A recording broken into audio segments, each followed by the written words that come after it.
All right, everybody, welcome to another deep dive. Today we are going deep into the world of locksmith scams. We've all heard those kind of scary stories Oh, yeah. about people getting ripped off and they're locked out of their house or their car.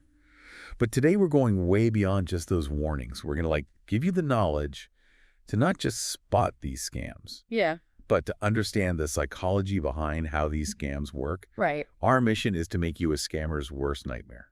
I love that a scammer's worst nightmare. Yeah, you're right. There is definitely a psychology at play here. Think about it. You're locked out of your house or your car or your business. You're stressed out. You're panicking a little bit. And that urgency can make you really vulnerable. And scammers, they know that. They exploit that vulnerability by playing on your emotions. It's so true. I've been there for sure. Yeah. You're not thinking straight. You just want to get back in. And that low price that they advertise, like $25, it sounds like a lifesaver. Right. But then, bam, they Yeah. hit you with all these hidden fees. And you end up paying hundreds of dollars. Exactly. That's the classic bait and switch. But believe it or not, that's just the tip of the iceberg. Some scammers, they go even further. They actually create situations where they intentionally damage your property just so they can justify these inflated repair costs. Wait, hold on. Damage your property on purpose. So you're saying they might break something just to make more money? Yeah. That's messed up.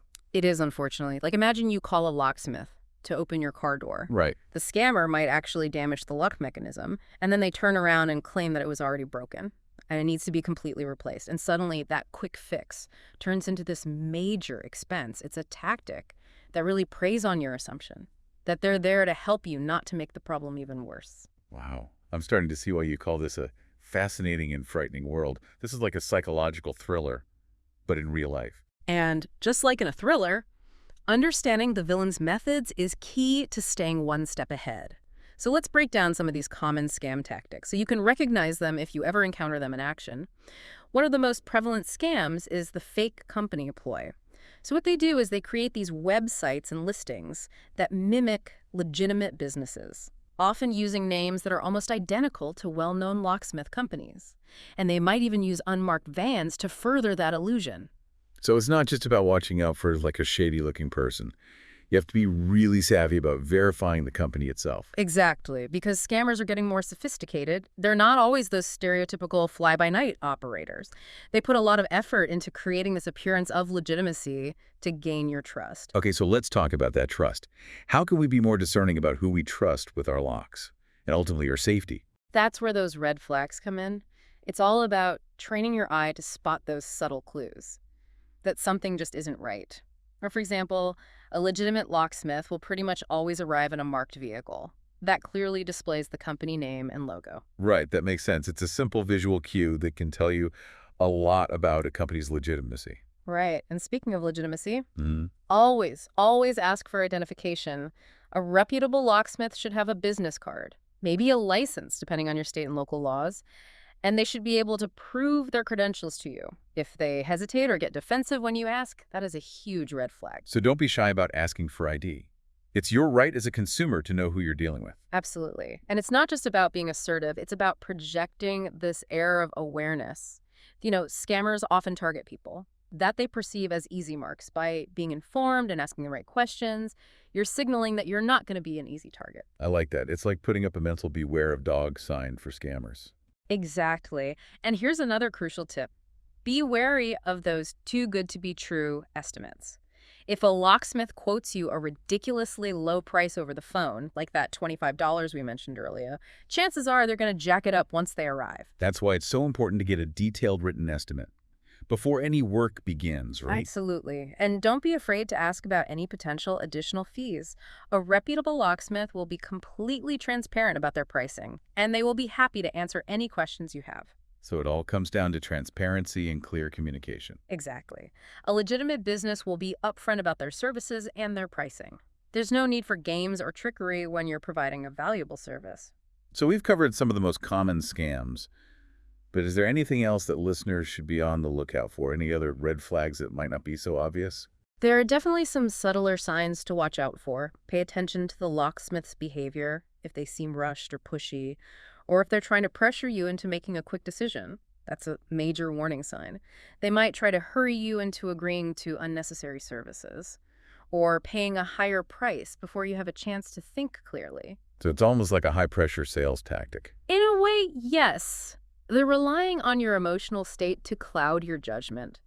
Remember, a legitimate locksmith will take the time to explain your options, answer your questions, and make sure you're comfortable with the solution before they start doing any work. Right. It's about feeling confident and informed, not pressured or confused. Exactly. And always trust your instincts. If something feels off, if you get a bad vibe from the locksmith or the situation, don't hesitate to stop the process and get a second opinion. Okay, I'm taking notes. No pressure tactics, clear communication, trust your gut. This is all incredibly helpful.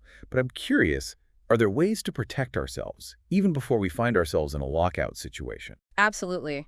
Proactive planning is the best defense against these scams. Think of it like having a fire escape plan. You don't wait for the fire to break out to figure out how to get out right. Right, so we need a locksmith emergency plan. Exactly. And just like a fire escape plan, it involves a few key steps.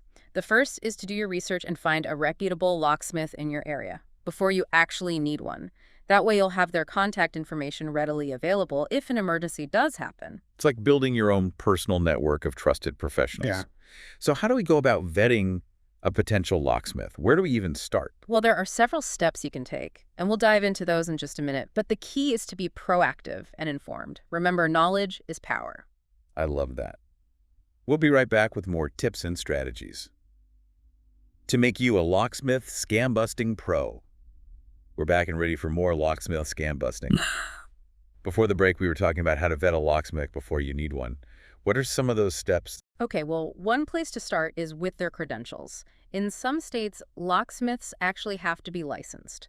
You can do a quick search online and see what the rules are in your state. Even if it's not required, a license shows that a locksmith has met certain standards, and they're committed to professional practices.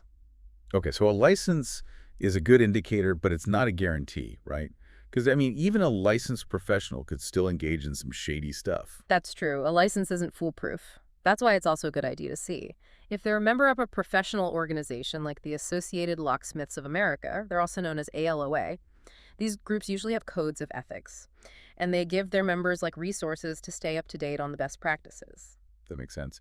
Membership in a good organization adds another layer of reassurance. Yeah. But are there any other ways to check a locksmith's legitimacy? What about online resources? Definitely. Online resources can be really valuable, but it's really important to be careful. You mentioned online reviews earlier, and they can be a helpful starting point. But as you said, they're not always reliable. Yeah, I mean, it's so easy for people to create fake reviews. Yeah. Both good and bad ones. Exactly. So even if you see a ton of glowing 5-star reviews, it's important to read between the lines. Look for reviews that give specific details about the service, the pricing, and how professional the locksmith was. Generic comments like great service or would recommend aren't as helpful. Right. You want to look for the genuine, detailed reviews. They give you a better sense of the locksmith's work and how they treat customers. Exactly. And don't just read the good reviews. Pay attention to the negative ones, too. Are there any complaints that come up over and over again? Like overcharging hidden fees, unprofessional behavior. Those are definite red flags. So it's like doing a background check on the locksmith before you call. That's a great way to put it. And here's another really important tip. Verify their physical address. A real locksmith will have a real business location. If they only give you a P.O. box or the address doesn't check out, that's a big red flag. Yeah, it's amazing how many scammers try to hide behind a fake online presence. A quick search on Google Maps can tell you a lot. It really can.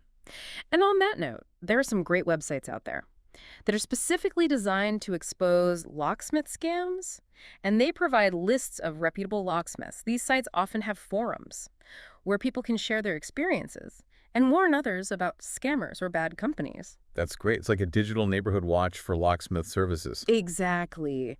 Sharing information is so powerful when it comes to fighting these scams.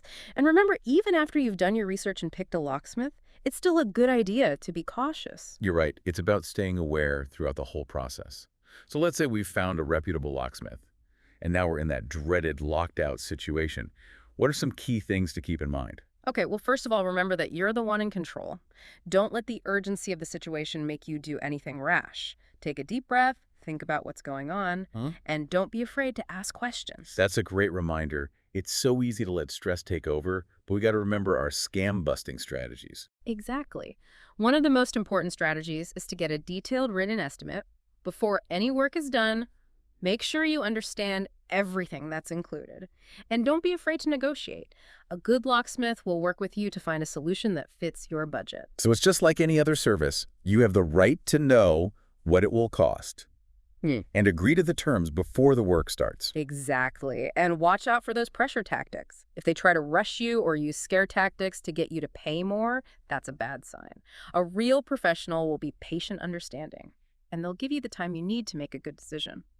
Okay, so we know what to watch out for. We got a written estimate, and we're feeling good. But sometimes things go wrong. What if, after all that, we realize we've been scammed? What can we do then? That's a great question, and we'll get to that in just a sec. But even if you've been scammed, there are things you can do to minimize the damage and maybe even get some of your money back, so stay tuned. Okay, we'll be right back to talk about that.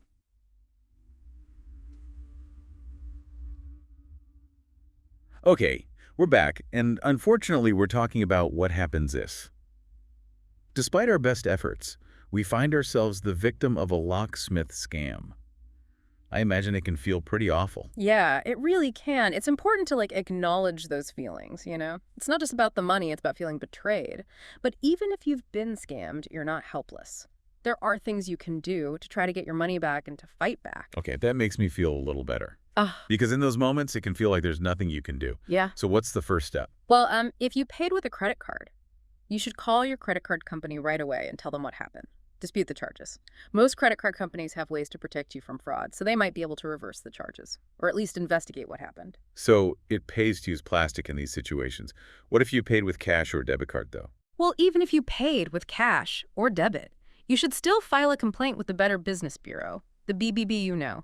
They keep track of complaints against businesses, and if a scammer gets a bad report on the BBB, it can hurt their reputation and maybe prevent them from scamming other people. And you can also reach out to your local consumer protection agency. They can give you advice and tell you what resources are available to help you. Okay, report them to the BBB and Consumer Protection. What about the cops, though? Should we call the police? Yeah, if you think you've been the victim of fraud or theft, especially if they damaged your property, you should definitely file a police report. Give them all the details you can, like the written estimate, any receipts you have, even photos or videos if you took any. This can help them investigate and maybe even press charges. Okay, that's good to know. It makes me feel like I can do something. But besides the money, it's got to be hard emotionally to deal with being scammed. Yeah, it is. It's really important to allow yourself to feel those emotions. Talk to someone you trust, like a friend or a family member, or even a therapist. Sharing your story can help you process what happened. Yeah, I've heard it said that a problem shared is a problem halved. And talking about sharing, don't forget how powerful it can be to just tell other people what happened. Leave reviews online, warn your friends and family, talk about it on social media. That can make a huge difference. It can make it much harder for scammers to keep doing what they're doing. That's right. It's like we're all working together to create this shield against scammers. The more people know about these tactics, the less likely it is they'll fall victim. It's like that digital neighborhood watch we talked about. We can all look out for each other. Well, this has been such an informative deep dive. We went from feeling kind of scared and vulnerable about locksmith scams to feeling like we know what to do to stay safe. Yeah, I think the biggest takeaway is that knowledge is power. These scams work because people don't know how to protect themselves. But when you educate yourself and you're proactive, you can really reduce your chances of getting scammed. And remember, if you do find yourself in a bad situation, there's help out there. That's so true. It's all about being informed, being proactive, and being part of a community that looks out for each other. And before we go, we want to leave you with one last thought. Today we've been talking about locksmith scams, but really these same ideas apply to so many other services out there. Plumbers, electricians, mechanics, contractors. There are scammers everywhere. Right. So as you go about your day, we challenge you to think critically about the services you use and the choices you make. Are you being careful? Are you asking the right questions? Are you trusting your gut? Remember, when you're informed, you're empowered. That's right. Take that same scam-busting attitude and apply it to everything you do. So until next time, stay curious, stay informed, and stay safe.